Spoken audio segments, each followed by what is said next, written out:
Hello and welcome to the Growing Green podcast.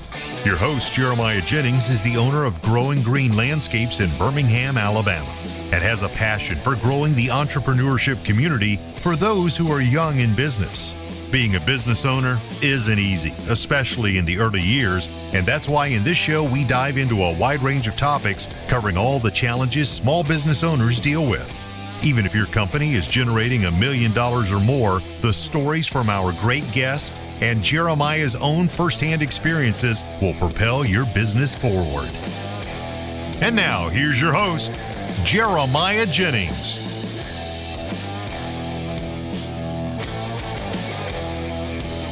What's up, everybody? We are here at the Leanscaper People Intensive in Chicago, Illinois. My first time in Chicago. It's been a blast so far. I haven't gotten to see much of the city, but I think we're going to hang out and stay an extra day and go check things out. We are joined with Jennifer Hudye Moscow. Thank you for taking the time to join us. You have accomplished a lot of things in your life. You have become huge in the vision creation space, sharing a vision, building a vision. Tons of entrepreneurs out there you've worked with. I won't even try to name them all. But you've built a copywriting agency, I believe. Is that correct? Mm-hmm. So tell us about yourself. I want to hear just a little intro to our audience. Let us know who you are, who you are working with now currently, what your plan is. And then I want to dive into some of your history of building what you've built today and sharing some of this with our listeners, how they can do it with their families and their employees. Sure. Well, thanks for having me, Jeremiah. Yeah. I grew up in a little town of 500 people in Saskatchewan, Canada, farming town. Yeah. And my father, my grandfather, my uncle all partnered together and built a farm, built a retail company within the farming community. And so early on, my siblings, my cousins, and I were surrounded by entrepreneurship. It was in our blood.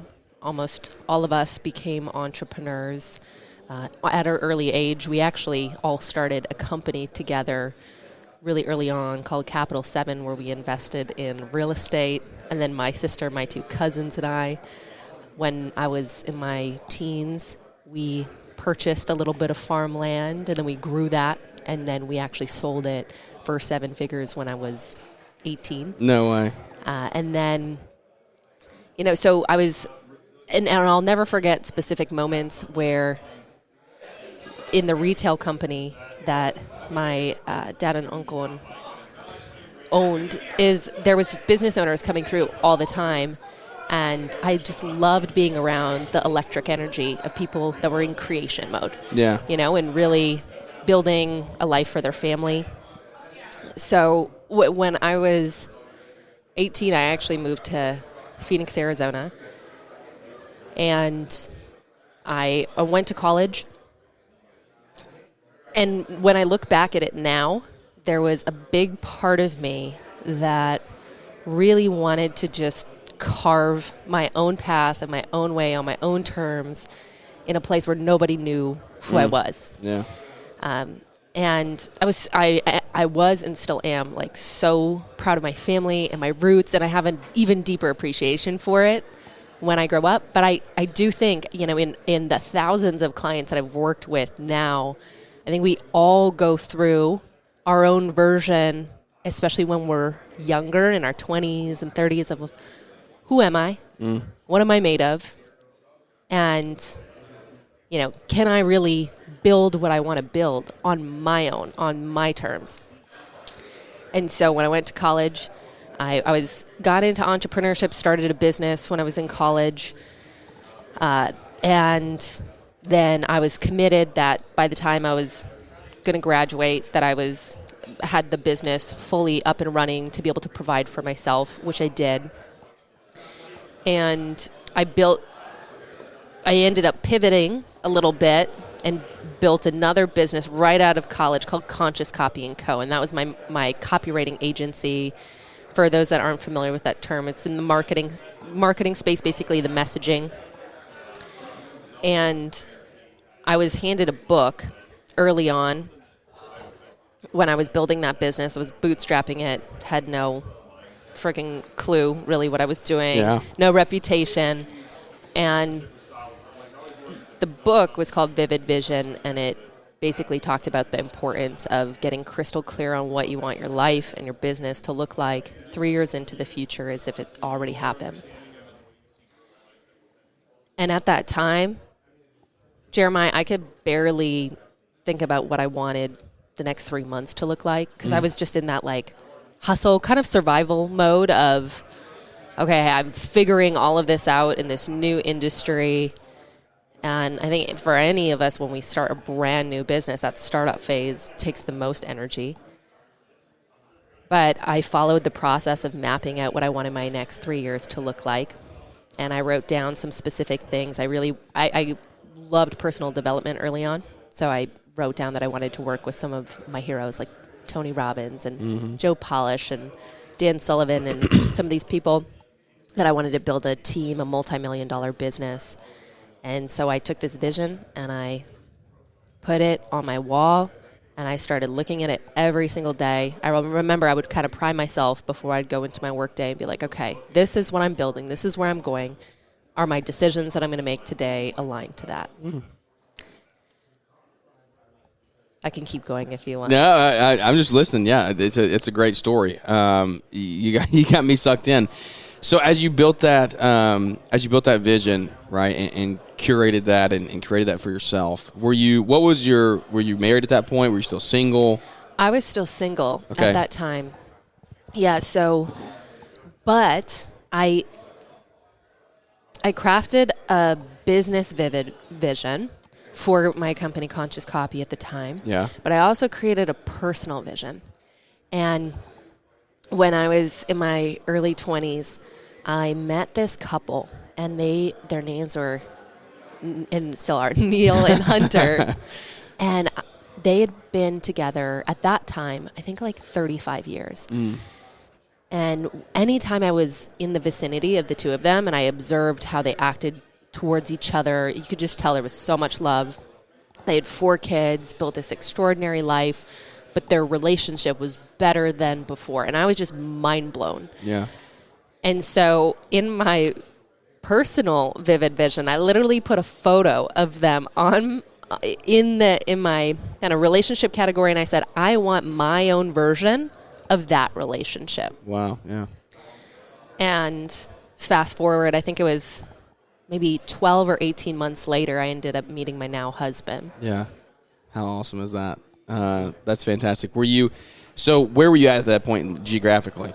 I was in Phoenix, Arizona. Okay. So you were there. How long were you in Phoenix?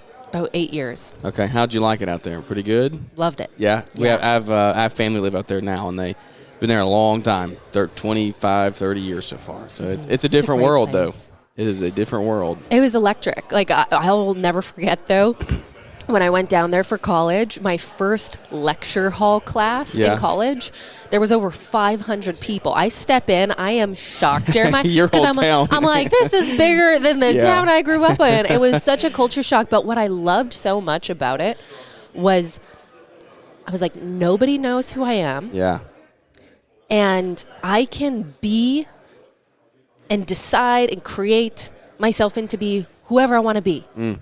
And it was this beautiful thing, because I was like, okay, who do I want to be in this next era? And I think it's such an important question for us to ask, especially in our early, mid-20s, but really anytime we need a reset of like, okay, we are either living our life by default or design. And 95% of society is living their life by default, meaning whatever programs and patterns that you were handed from childhood, from culture, from society, got programmed into you, and you're just playing out those patterns over and over and over again.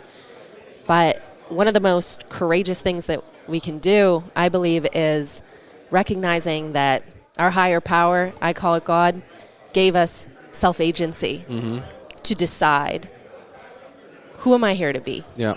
And design the life that we really want. Yeah. 100%. I do believe that. I believe He created us to definitely like follow in His will and create the life that He would like for us to live. I think He's going to help us with that. I'm a huge believer and share my faith openly on this show. And so I do agree with that. As you built your vision, right, I think that what you said is very true. A lot of people live by default, not design. And you're obviously passionate about it, right? You're out speaking about vivid vision, so it has done something for your life, right? It has helped you in a positive way.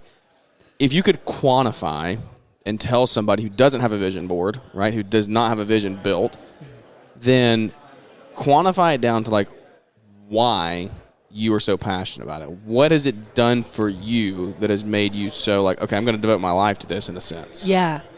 Well, to kind of round back to this story when I was building conscious copy, that was one of the first a big area of proof where, I wrote down these different things that I wanted to create, from everything from my dream marriage to I want to build an extraordinary team.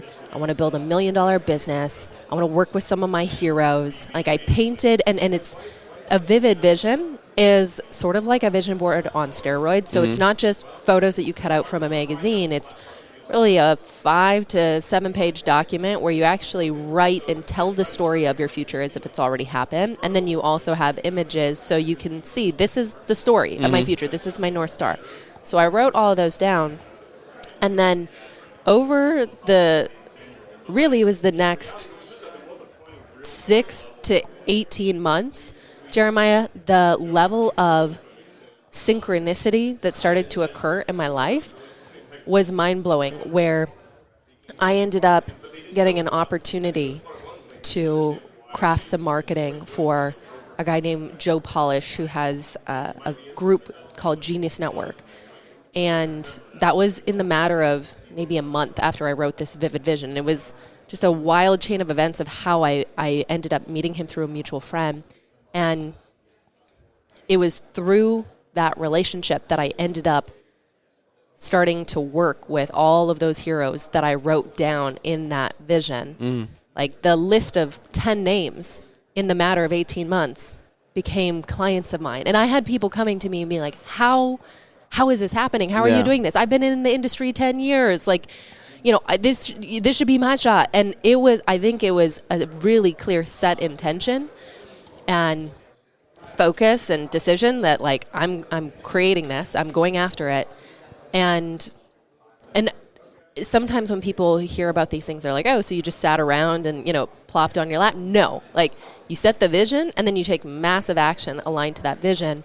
But then in the matter of 18 months, I had built the $1 million business. I had a team of 15. I was working with all those dream clients, and I had some of the top experts in my field saying, she built the top copywriting agency in the industry. And so, and in the matter of that time frame, I met my now husband, and I'm living this life that I literally wrote down and felt like a dream. And so from that moment, I became a huge believer in it. Fast forward in the story, the guy who wrote the book, Vivid Vision, Cameron Harrell, became a client of ours, and he said, let's collaborate on this, this concept, because there's a lot of business owners that get the power of it, but they don't really know how to implement it. And that was 10 years ago. And fast forward, we've helped over 10,000 business owners all over the world. And I'm so passionate about it because... Twice in a row? That's crazy.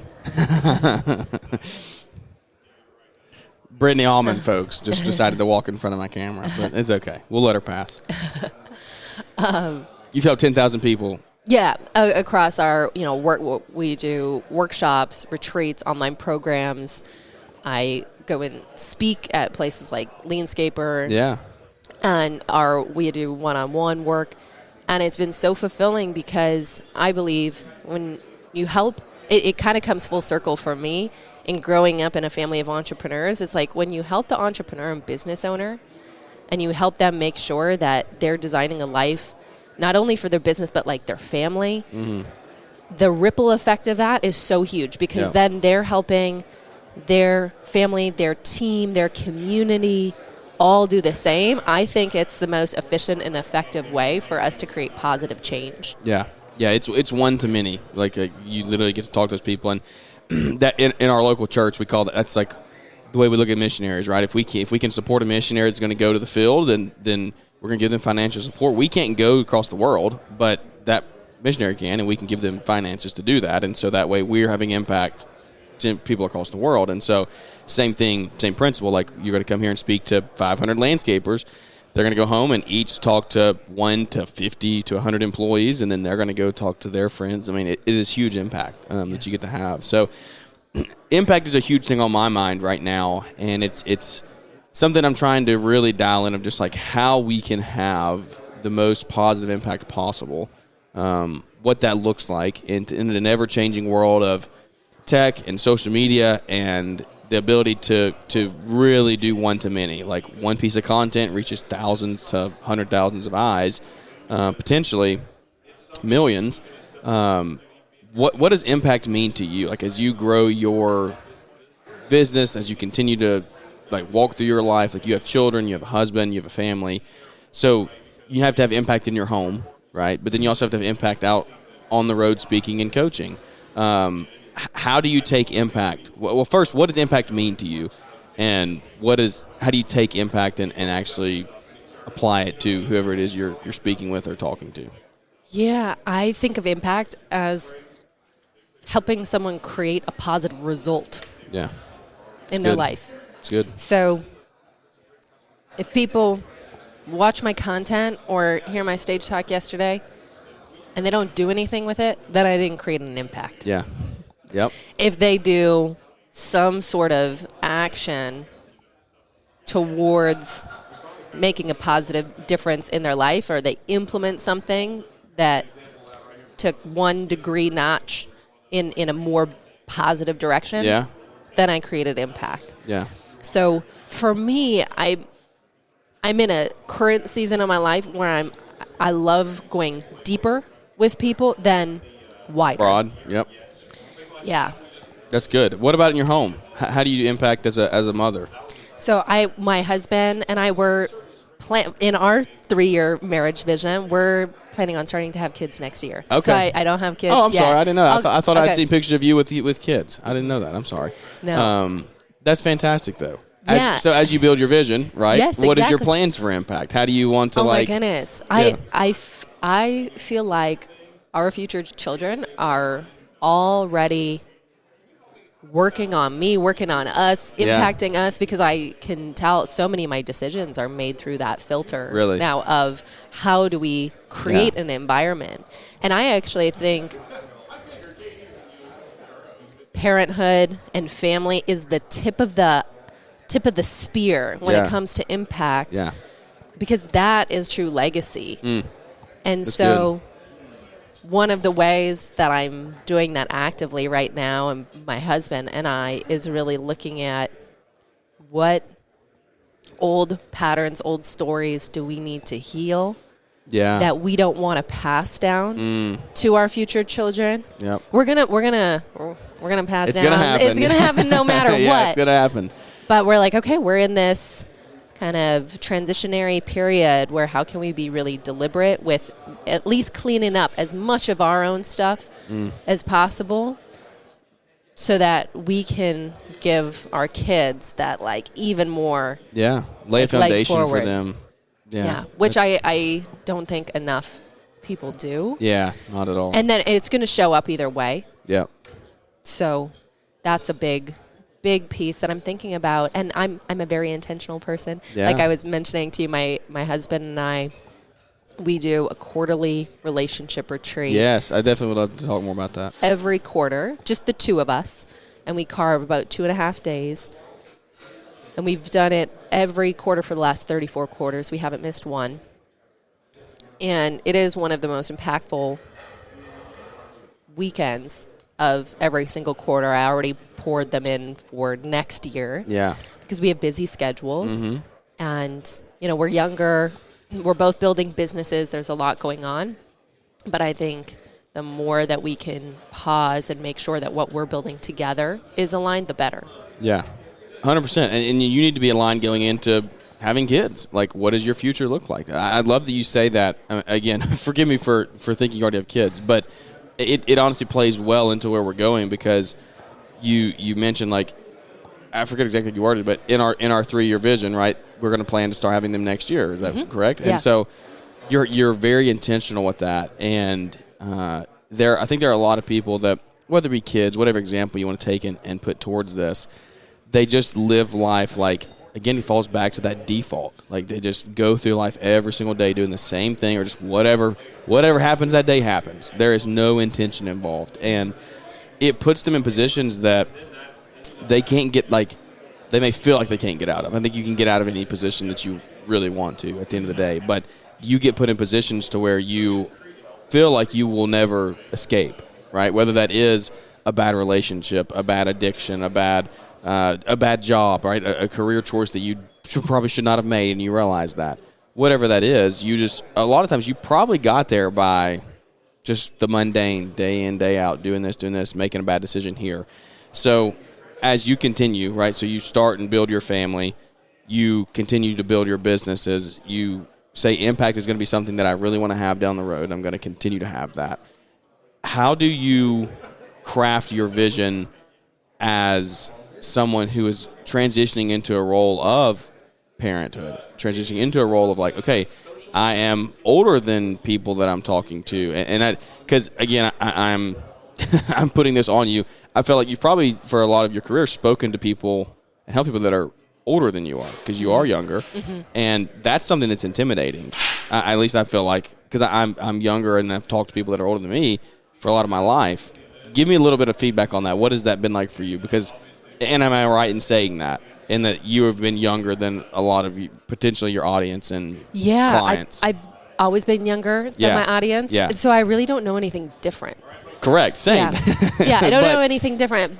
And one of the things I try to focus on is just, what is the lane in which I can support and be of service, and try to not get it in my own head and make it about me. Yeah. Even when I'm on stage, I'm like, it's not about me. For sure.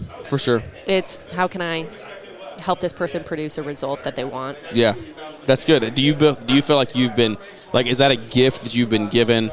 Because I do think people are more naturally gifted with things than others. People put a lot of work in to certain aspects of life they get good at, right? However you want to word that. Talents.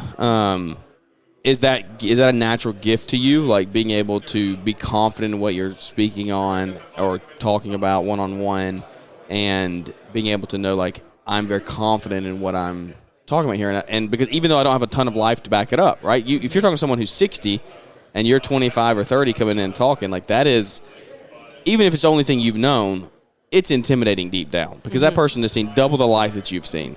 So do you feel like that's something that you've been, like, naturally gifted with, having that confidence to go do that? Or is that something you have to really work on? Maybe like a little bit of a gift, but mainly just getting in the reps. Really? Like at this juncture, even though I'm younger, I mean, the last decade has been working with just thousands of entrepreneurs. So I'm like, I know that this works. Yeah. And I've seen it time and time again. We have enough results that I feel that's where I think the confidence, and in my own experience with our process and the result it produces, but then also in my clients, I'm like, this works if you work it. So take me, I guess, let's full circle this. Let's go back to those first, like, 2 or 3 years, right? Yeah. Because there's a lot of guys in this industry probably listening to the show right now that they're in the place of, they're leaving a W-2 career, right? They've had a W-2 job for 20 years, and they have a wife and a kid, or they're young and they've only been working for a few years, but again, wife, kid on the way, and they're making the jump to go full-time into this business, right? To mowing grass, to putting in patios, whatever their niche is, they're making that jump to do that. So it's scary, right? It's new. It's like, whoa, how do I do this? So go back to your first 3 years. It was new. It was scary. You didn't have all the reps. Right. How can you translate that over? Sure. So I think I may butcher this quote, but it's Jim Rohn quote that's, if you help enough people get to where they want to go, by default, you'll get to where you want to go. Yep. And so early on, I had, well, I had a few, one particular mentor, sort of from afar, where I just like read his books, listened to his podcast, eventually ended up becoming friends with him. But I kept hearing, you know, like, what's in it for them, and how can you show up and approach relationships with, what do you need help with? And can I figure out how to help you with it? Yeah. And it could be, and at the time, so for me, when I was early on, it was copywriting. And quite frankly, I wasn't a good copywriter. I was dyslexic, but I saw there was this need of, okay, this is an area that a lot of people that I want to help need help with. So I'm going to go and I'm going to learn that skill. Yeah. And every day, I would wake up at 6 a.m. I would go work out, and I'd go to a coffee shop, and I would study copywriting, and I would write it by hand. And I was just like, I'm going to learn this skill so that I can go and help the people that I want to help. Mm-hmm. And so I approached it less from, how do you get me to where I want to go, that what is a skill set? So landscaping that I know these people want, and I can serve them and support them in getting that result. And I think for younger people, it was one of the best. I made so many mistakes. That was one of the things that I think I did right early on. Yeah. And I'm so grateful for it. Is, again, just shift to, how can I be of service to those around me? Yeah. And go, if I don't have the skill set, go learn it. Everything is learnable right now. I mean, gosh, like, think about AI. If there's someone that's younger that really wants to it's like, learn this skill. Older people are going to be mind blown, right? Find those skill sets that they don't have the time to go learn. Exactly. They don't have the time. Yeah. Being young, you're blessed with time. That is the one good thing you got going for you. So even if there's a lot of good things you got going for you, but if you are young, then you have the time to go do it and go build it. But I think that a lot of people squander those years. Like they take those late teens, 18 to 20 to 26 to 30, like they take those and just they go party for 4 or 6 years in college, and then they get into a job, then they fall into the default stage. They don't take advantage of it. Yeah, it's some of the best years where, again, you have the time. And then one of the other pieces I would say is find those skill sets or the clients that you want to work with that you admire and respect. Yeah. Because by default, you're going to be surrounded by them, and you're going to be able to learn from them. Like, when I built the copywriting agency, I'm like, man, this is the best MBA I've ever got, because I'm now behind the scenes of other people's businesses, learning what they're doing, how they're marketing, what's working, what's not working, seeing the stats. And I was mind blown. I'm like, this is the best way that I could learn quickly. Yeah. And so even in landscaping, it's like, go find the clients that you would love to also just somewhat be around and build that relationship, because there may be something in a quick conversation that they say that shifts everything for you. And that's, I think, one of the key things is like going and finding a mentor. And if you don't find someone in person, podcasts, YouTube videos, books are instant mentors. Yeah. And serve. I think that's what it comes down to, like, serve. When you are that, like, when you're building and trying to grow, and even when you're not trying to grow, even when you've gotten to where you want to be, just serve people. Like, that is where you get your return. And you don't go into it with a mindset of like, oh, what am I going to get out of this? But it's like, how can I help you? And like you said, in the end, you will receive, but like, it will come back to you, right? If you just have a good heart and a good, like, I want to help you, I want to serve however I can, it will come back to you in the end. And learn sales skills. Yeah, for sure. Totally. Sure. Yeah. Learn how to sell. Learn how to serve. Learn how to sell. Yep. That's good. Serve and sell. May be the title of the show today. How to serve and how to sell. So that's fantastic. Well, I want to be respectful of your time. We're coming up on 30 minutes here. What is there anything that we've missed that you're like, hey, I really want to hit this for the next 2 or 3 minutes, or anything that stands out to you that you are doing now? Like, what is? How can people hear about you and follow you? I mean, what's going on in your day-to-day? Because transparently, this was the first time that I had gotten to see or hear any of your stuff. So definitely want to keep up with you as you continue and build your family and so on. Yeah. To learn more, our website is visiondrivenglobal.com. And so that has some of the information about how we work, how we serve our clients. And on YouTube, this is the year that I'm putting a lot more intention into my online media, which is so humbling. Oh, yeah. Oh, my It's gosh. a job. So humbling. I've always been like behind the scenes, building other people's. And it's good. It's good. It's new. Oh, yeah. And it feels so uncomfortable. And I know that this is always, anything new feels like That's right. that. It's That's like, right. oh, wow. Okay, so, but on YouTube, I launch a video every week, and my handle's the Jennifer Moscow. Okay. And I just started a new Instagram account, and it's the Jennifer Moscow as well. Perfect. Yeah, so come check me out there. Yeah. Give me a sympathy follow. I'm just kidding. Absolutely. I'm just kidding. Hey, I want to follow along. I want to see how you continue to grow. So, where are you going from here? What's next? What's the next couple months look like?